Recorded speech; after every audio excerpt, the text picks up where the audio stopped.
قسمناها إلى الصحراء الشرقية. عندما قسم الصحراء المغربية لجزئين سلم الصحراء الغربية إلى إسبانيا، وأخذت فرنسا الصحراء الشرقية. لماذا؟ من أجل عدم رسم الحدود الرسمية والحق للمملكة المغربية، من أجل وضع عرقل. عندما تم تحرير الصحراء الغربية من إسبانيا، تسارعت فرنسا إلى دعم الثورة الجزائرية من أجل قتل كل الصحراويين الأحرار المغاربة الأحرار من الصحراء الشرقية المحتلة، وتمت قتلهم على يد المدعو العقيد لطفي والهموشي. وفي آخر المطاف تم قتل العقيد لطفي على أيادي مغربي صحراوي حر أصيل المدعو أحمد الجكاني. سؤالي إلى ملك الذي يتواجد حاليا، الذي يدير المدير الإعلامي العسكري للذباب الإلكتروني الجزائري، سؤالي لك يا ملك أوجهه لك.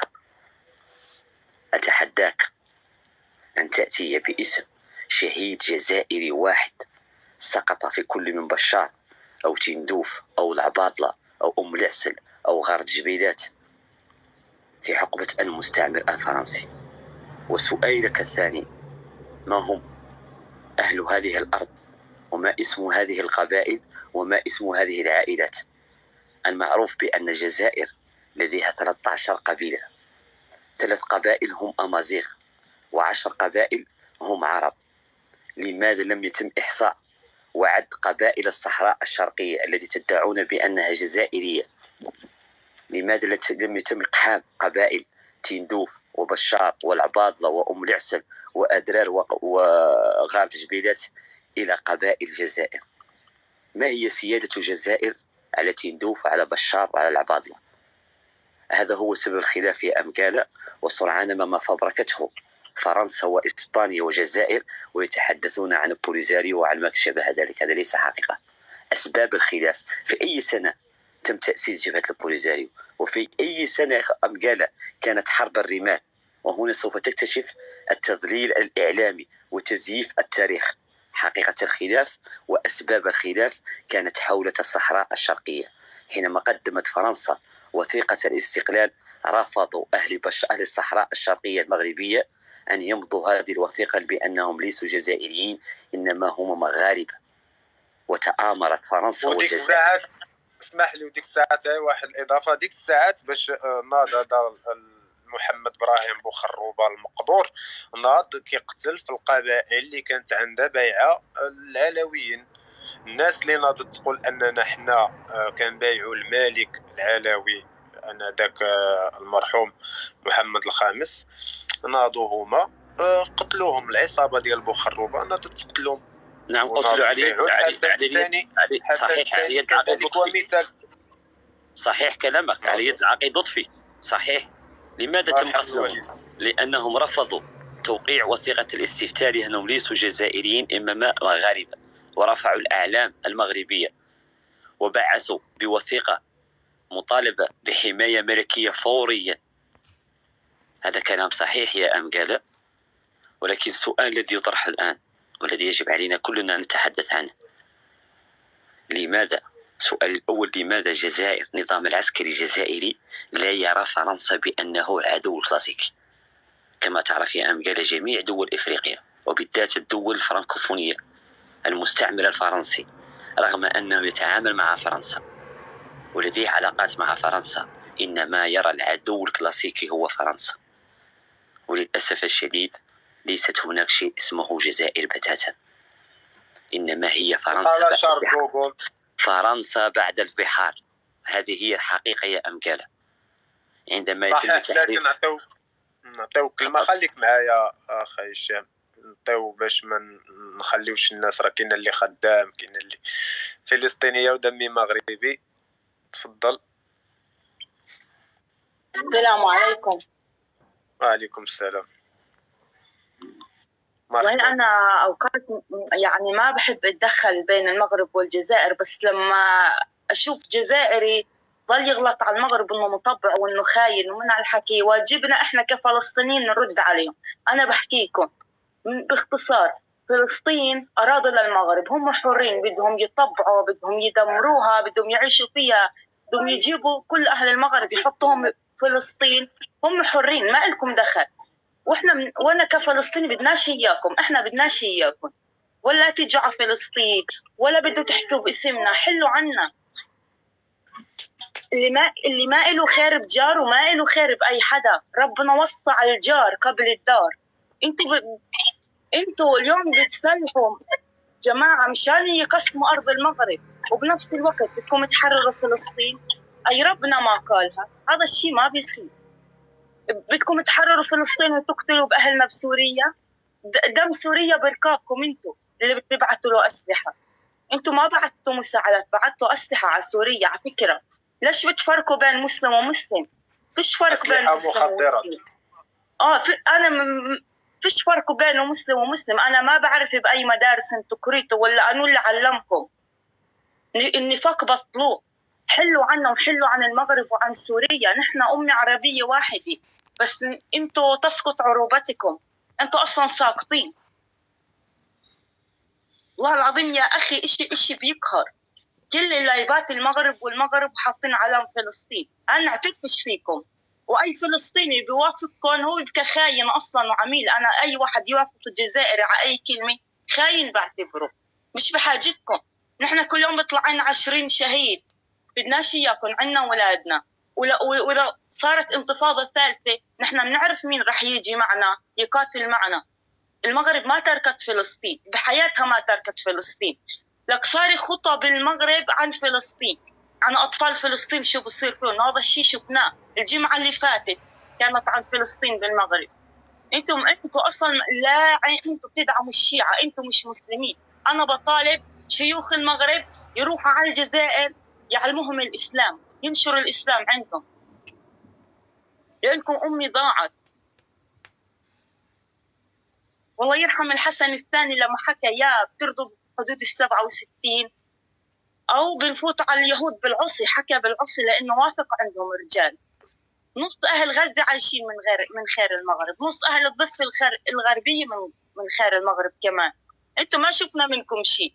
أنتوا أعطيتوا حركة حماس $1,000,000 مشان تروح تحط إيدها بإيد الإرهابي بشار الأسد المجرم، وتسقط كل واحد حط إيده بإيد إيران. اليوم إيران هيها بتهدد المغرب، وعندكم بتهدد السعودية وجبتوها. عن أي إسلام بتحكوا؟ عن أي عروبة؟ كإضافة الأخت فلسطينية أنه هذا حماس اللي هو الممثل ديالها محمود عباس، ياك؟ هذا محمود عباس راه زار الجنازة ديال أرييل شارون، هو الجزار اللي قتل خوتنا المسلمين في فلسطين. واش اللي كيمشي الجنازة ديال جزار هذا وغادي تعطيه انت يعني كتأيد الكيان؟ انت رئيسنا ورئيس سوريا 50,000 اسمح لي 50,000 طن ديال الغاز المسال GBL اللي كتصنع منه القنابل المسيله للدموع. كتصيفطوا كل سنه 50,000 طن من الغاز المسال GBL اللي كتصدروا الجزائر لإسرائيل عبر الميناء العريش اللي كاين في مصر. شنو هذا؟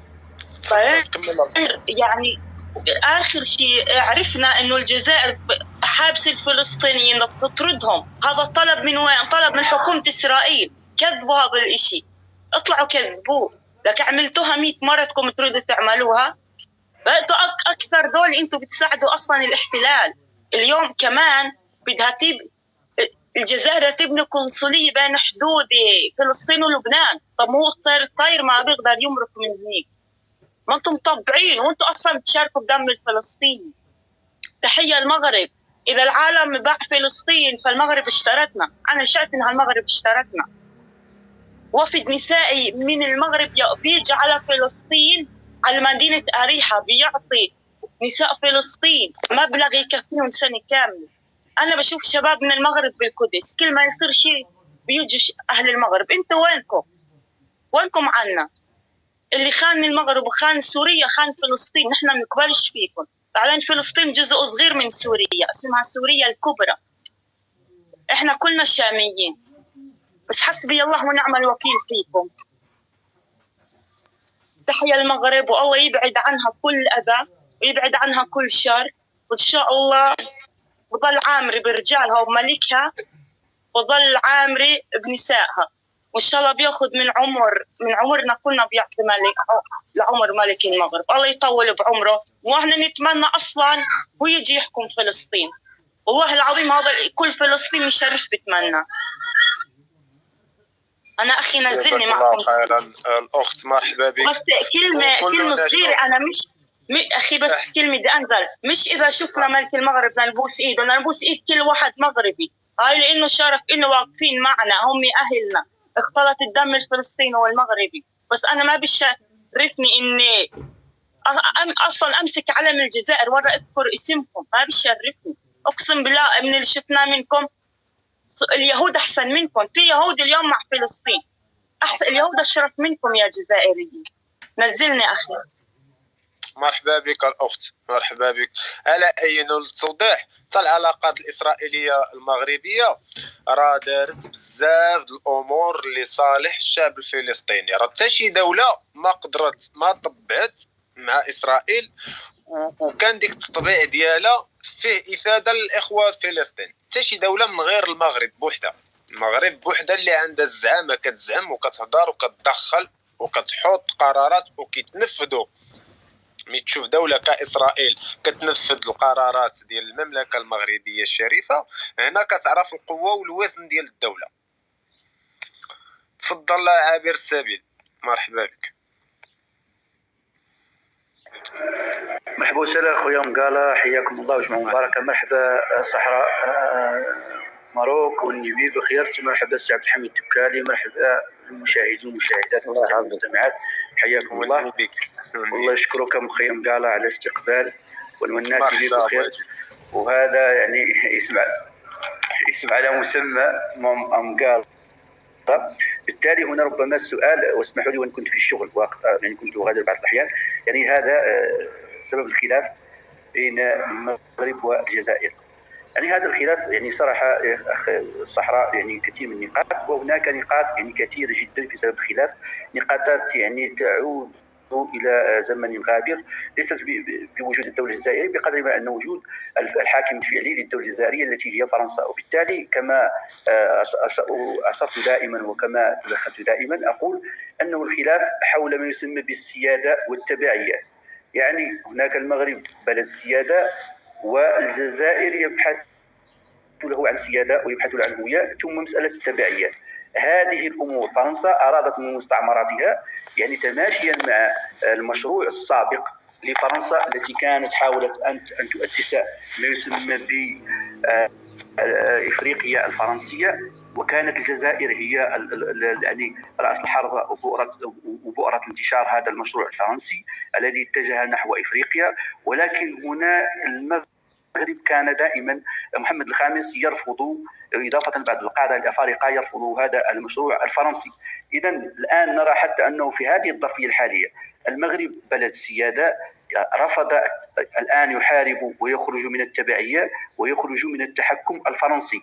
الجزائر الآن في إفريقيا تمثل فرنسا وترشي من المال العام الجزائري ومعاهدة البترول، يعني تقدم رشاوي لدول إفريقيا كي تستمر التبعية والتحكم الفرنسي. بس ما لقيت واش ديروا يا ربك من غير سوجي تاع الجزائر. جزاك الله خيرا. جزاك الله خيرا. هذا نقطة واحدة. كمل أخي اسمح لي. هذه نقطة واحدة الأولى. ثم النقطة الثانية مسألة الملكية وإسقاطها. هذا المشروع الملكية وإسقاطها هذا مشروع أصلا هو فرنسي، لأنه إذا تم عندنا في قراءة تاريخ المغرب المعاصر وفي أثناء الحركة الوطنية وفي مسألة ثورة الملك والشعب ونفي الملك محمد السادس عفوا محمد الخامس المغفور له محمد الخامس رحمة الله عليه والعائلة الملكية إلى مدغشقر وكورسيكا، يعني هنا نرى يعني مسألة بن عرفة ومسألة محاولة إقامة جمهورية أو محاولة يعني وضع تجربة من أجل جس النبض للشارع المغربي والأمة المغربية. كانت هذه بداية المشروع، ولكن هم المنعطف الذي فشلت هذه المشاريع لفرنسا كلها. ثم نعم مرحبا. ثم حرب الرمال، حرب حاسي بيضاء، هذه كانت من تمويل فرنسي، لأنه فرنسا دفعت الجزائر من أجل الهجوم على المغرب. لماذا؟ لأنه التسليح المغربي آنذاك كان جزءا فرنسيا منه، وكان حتى الأسلحة المستعملة في فرنسا تعرف أن أسلحتها الفال وغيرها من الأسلحة هي لا تستعمل في حرب الصحراء، وبالتالي كانت تعرف أنه المغرب لا يمتلك أسلحة أخرى، بقدر ما أن المغرب يعني كان يمتلك بعض الأسلحة التي كانت تستعمل في الحرب. وفشلت هذه النقطة، وكانت تراهن فرنسا على إطالة الأمد في هذه الحرب بين الجزائر والمغرب. لكن هذه التهمة الحاكمة والضباط لوكوست، الضباط الفرنسيين، الكابرانات الفرنسيين، لم يستطيعوا يعني إدراك وإتمام مشروع فرنسا. فرنسا ستحاول لعب ورقة قبل ذلك، وهو في مسألة معركة إيغيفيون، ثم تصفية القادة جيش التحرير المغربي الجنوب المغربي التي صفتهم فرنسا. المخابرات الفرنسية صفتهم القادة الميدانيين والقادة السياسيين، وأصدرت مجموعة من التقارير ومجموعة من الوثائق السرية لبعض الخوناء في المغرب من أجل اتهام النظام الملكي، من أجل زعزعة واستقرار المغرب. وبالتالي هنا فرنسا في معركة إيغيفيون دعمت إسبانيا واتفقت مع إسبانيا من أجل خلق مشكل للمملكة، لأنهم دائما أقولها الأوروبيين وخاصة الأوروبيين في الضفة الشمالية كانوا يعتبرون المغرب دائما مسألة الإمبراطورية ومسألة المملكة حاضرة بالنسبة لهم، وأنه دار جهاد ودار يعني لا تشكل عقدة يعني تاريخية لدى الصليبيين، هي مستحضرة دائما. ثم إضافة إلى مسألة إمارة المؤمنين، هي إمارة المؤمنين يعني حتى هي الصراع الديني والصراع الأديان والصراع الإيديولوجي